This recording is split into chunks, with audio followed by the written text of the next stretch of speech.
Hello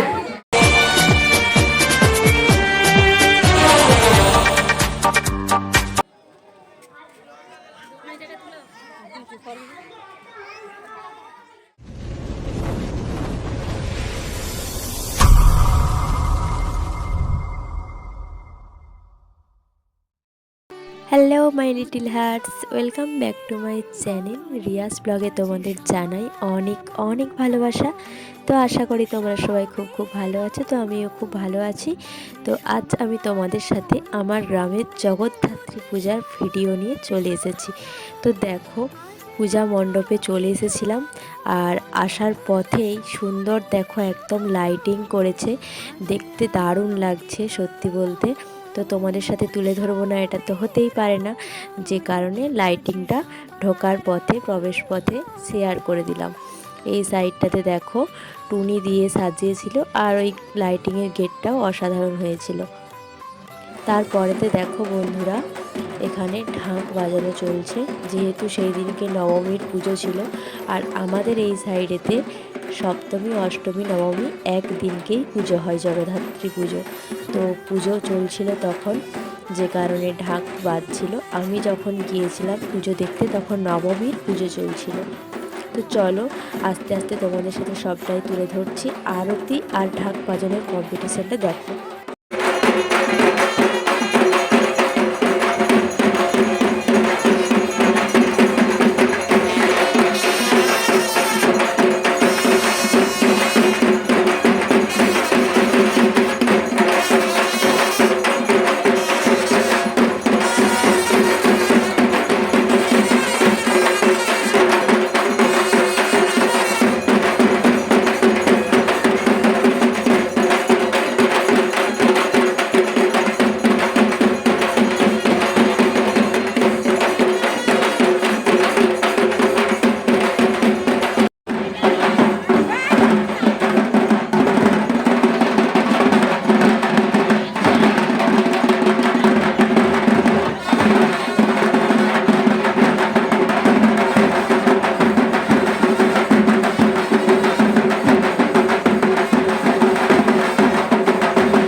তারপরেতেই দেখো বন্ধুরা, যেহেতু একদিনেতে 3টা পুজো হয়, যে কারণেতে নবমী পুজো শেষ হতে একদম সন্ধ্যা হয়ে যায়।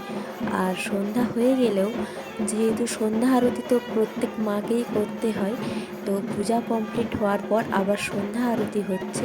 তো ওটাও আবার তোমাদের সাথে একটু আমি শেয়ার করে দিলাম।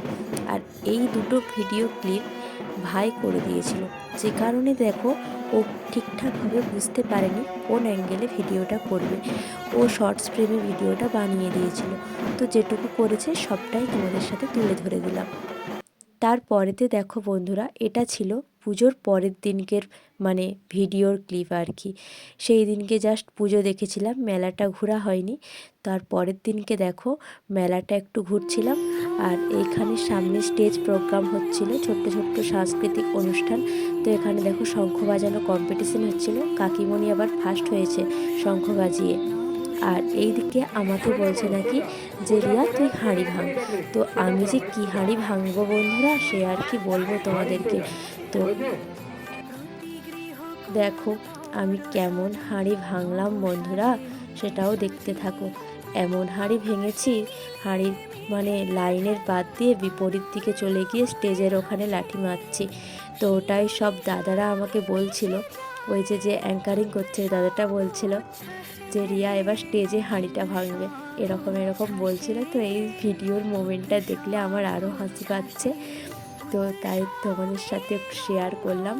আর এই দিকে দেখো কাকিমণি শঙ্খ বাজানোয় ফার্স্ট হয়েছে, আবার কিন্তু হাঁড়িটাও ভেঙে ফেলবে। তো ও উল্টো পথে চলে যাচ্ছিল, আবার দেখো ঘুরে এসে কিন্তু ঠিক সোজা পথেই চলে আসবে। তো যাই হোক, শেষ অবধি হাঁড়িটা ভাঙতে পেরেছে, এটাই হচ্ছে বড় কথা, তাই না? এই দেখো তারপর দেখো মেলা প্রাঙ্গণের ভেতরে যেই সমস্ত দোকানগুলো হয়েছিল তো ওইখানে একটু এসেছিলাম। এখানে কয়েকটা টুকিটাকি সংসারের জিনিসপত্র মা কেনাকাটি করছিল, সেটা আর মানে সবটাই সব দেখাদেখি করছিল, সেগুলো আর দেখে তুলে ধরলাম না। আর সত্যি বলতে মেলায় ভিড় থাকে, আমার ভিডিও করতে অতটাও ভালো লাগে না মেলাতে, ওই জন্য। 20 টাকার একটা দোকান ছিল, তারপর আরও 40 টাকার যে দোকান ছিল। দেখো এখানে দারুণ দারুণ কানের মানে বাহার ছিল, কানের ব্রেসলেট। তো দুর্ভাগ্যক্রমে আমি একটা ব্রেসলেট নিতে গিয়েছিলাম, বাট আমার হাতের থেকে বড় সাইজ মিলছে আর ছোট সাইজ মিলছে, বাট আমার হাতে মিলল না, তাই আমার নেওয়াও হলো না। কিন্তু বাড়ি ফেরার পথে তো খেলাতে ফার্স্ট হই বা না হয় কিছু তো খেয়ে আসতে হবে, যে কারণেতে দেখো প্রথমে চলে এলাম ফুচকার দোকানেতে। আর এখানে ফুচকার আলুটাকে ভালোভাবে মাখাতে বললাম, তারপরে ফুচকাটা খেয়ে নেব। ফুচকা খেয়েও আবার মনে শান্তি হলো না, যে কারণেতে আবার গিয়েছিলাম ডিমের চপ, এগ রোল, এইখানে যে ফাস্টফুডের দোকানটা আরেকটা হয়েছিল ওইখানেতে গিয়েছিলাম। তো এখানে ফুচকা খেয়ে নিলাম, তারপরে এইখানে আবার আসলাম, এসে এখানে ডিমের চপ গরম গরম ভাজা চলছিল, তো ওখান থেকে ডিমের চপ নিয়ে নিলাম, নিয়ে বাড়িকে চলে গিয়েছিলাম। আর দাঁড়িয়ে ভিড়ের মধ্যে খেতে ইচ্ছে হচ্ছিল না। চলো ভিডিওটা এখানেই শেষ করছি, টাটা বাই বাই, দেখা হবে আবার নেক্সট ব্লগে।